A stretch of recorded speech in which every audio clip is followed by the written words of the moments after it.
Johnson of Thin Lizzy. Now, before Thin Lizzy, you were with Alice Cooper. How was it making the transition? Well, it was pretty. It was a lot of fun, actually. Right. You know, I mean, definitely some melancholy leaving the Alice Cooper camp. Right. Coop is like my brother.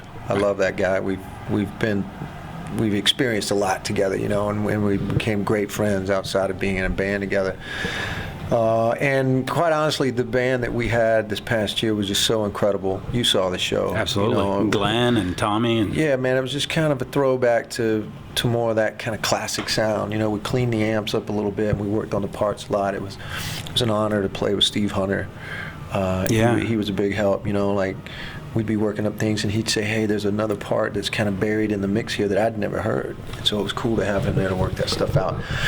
But when the call came down and the whole Thin Lizzy discussion started, Alice was one of the first people I talked to. And, you know, he immediately said, hey, Damon, I totally get it. Right. He goes, I know how you feel about Thin Lizzy.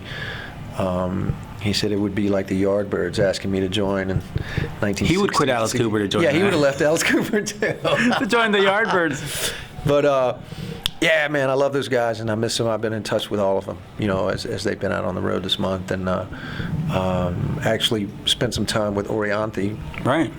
kind of helping her get up to speed on some of the songs because it's a lot. It was a lot of material to get ready. It is. But yeah, you know, when you and I spoke last, I think it was back in, I think it was August maybe. Possibly. It was a while ago. Yeah, and so I knew that there was a real probability that this was going to go down, but you know, I couldn't really talk about it. It was very fresh, so it's just amazing to be in the band now. And how is it joining Thin Lizzy? I mean, you got classic rock band to a classic rock band, and you know, you're trying to rebuild a brand with Lizzy too. Yeah, and that's what I'm the most excited about. You know, the guys have made a real commitment over the last year and a half to do that very thing, Right. to reestablish the brand. You know, obviously there was a version of Thin Lizzy out there, and you know, anybody that's a fan of the band, they just love to be able to go out and hear those songs, and I get that. Absolutely. But this is a little different. You know, having Ricky on vocals the guy's amazing, and as big of a fan as I am of you know, the original lineup, and certainly of Scott Gorham Right. and Brian Downey, I didn't anticipate being as excited about Ricky as I became once I saw the band. We did some shows with him back in Ireland, ironically. Right. Back It's a good place. Yeah, back in June. Hometown. Yeah, man, back in June of this year, and Ricky just blew me away. So he and I have become fast friends, and just it's been a great connection with all the guys, and they've been so open and accepting of me, and I think they definitely recognize my enthusiasm about Right. the band's history, the catalog, you know, the songs, all those great guitar parts and stuff. Now, to help reestablish the band, are they talking about new music? Yeah, absolutely. I think they had discussed it, you know, certainly in years past, but for one reason or another, it just never was much of a priority. Right. But it is now. So I am obviously incredibly excited about that, and certainly up for the challenge, because, you know, before I joined the band, I was like everybody else. I was a fan. Right. So whenever that subject would come up, I'd be like, I don't know. Yeah, you can't mess with the boys are back, You right? can't mess with Can't beat that. Yeah. But, you know, first of all, Brian and Scott and Darren, they deserve to be creative and write new material. You know, they had as much ownership of the brand, Right, the brand. you know, as Phil did.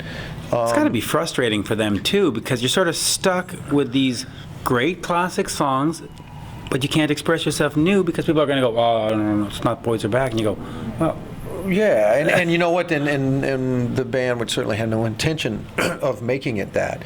It'll be a different take on it. right.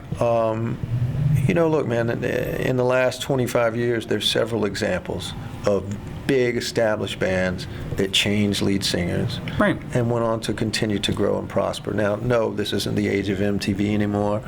It's the age of YouTube, though. This Rock just radio is powerful. almost dead, you know, and yeah, the music business is in a unique state right now. But yeah, YouTube helps a lot. And look, man, I don't care what band you're in or what the circumstances, you're always going to have critics. And that's cool. Those folks are entitled to that. We're not going to... But that's also what's important about having a guy like you and Marco in the band, is that you need a live band that can deliver, because that's where you're selling your records and your fans now. You got to have the great live band. And if you're going to make that record, it helps to have 6 guys in one band that are all songwriters. Right. That's the other thing. You know, certainly Ricky and Marco and myself all have a pretty substantial background as songwriters, along with, you know, being performers. So it's exciting, man. We've all been working on. Now let me stuff. ask you about that too. When we spoke last, you were saying in March, Brother Cane is starting up again. Yeah. Has that changed now? Because you weren't a permanent member of anybody at that point. Now Right. you are. Right. Yeah, well, it's changed a little. Okay. It's changed a little just from a schedule standpoint. Okay. But, you know, working on Brother Cane is still just as important to me and as much of a Okay. priority as it was. You know, I've talked to my family, I've talked to my close friends, my manager, all of that, and again, everybody gets it. They're like, well, wow, if there was anything to put Brother Cane, you know, a couple months down the calendar for, joining Thin Lizzy would certainly qualify. Okay, yeah. Yeah, of course. Yeah. Because it's not good for the new guy to say, hey, I need a vacation. No, it's not. And But- two, man, the fact that they want to work on some new material, man, has really got me excited. Because look, you know, I'm an Alice Cooper fan as well. Right. And so I got to play all those songs and all that catalog. But, you know, I have other interests. I have Right. other skills that I like to be able to flex. I like to be able to exercise those. Well, that's what you had said in our last interview, is that you had your own message that you wanted to tell. Yeah. And you weren't able to because Alice has his story, which is fine because that's what he does. And Sure. Thin Lizzy's going to do the same thing. So when do we start hearing your own voice then?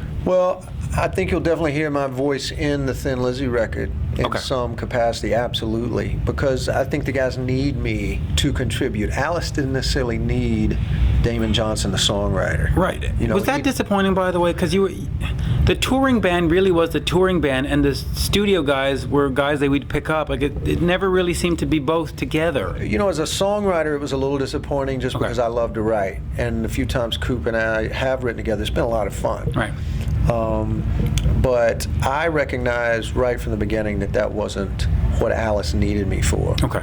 So it has been a definite different energy becoming a member of Lizzy, knowing that they need a great guitar player up there with them, and they need a songwriter. They need somebody that's got a ton of ideas to come in, and I'm loaded with those, man. It's going to be so much fun to start working on. Now this here's a stuff. tough question. Now you've got the song.